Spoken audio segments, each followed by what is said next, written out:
Hey guys, the internet is losing its mind over this particular suppressor. So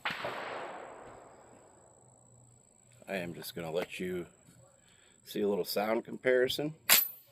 This is an 11.5.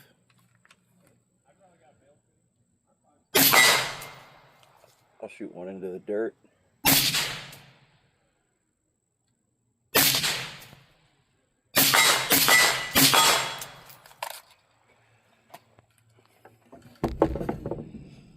This is a 12.5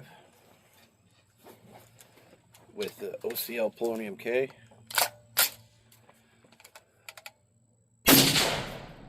That one was in the dirt. A couple more in the dirt. This one's way louder actually. I know the video probably doesn't do it justice, but it's a lot louder. And they are using the same muzzle device. It's a single port reared in muzzle brake on both of them. The Ridgeback is on an 11.5 though, so it's quieter even with a shorter barrel. That's kind of cool.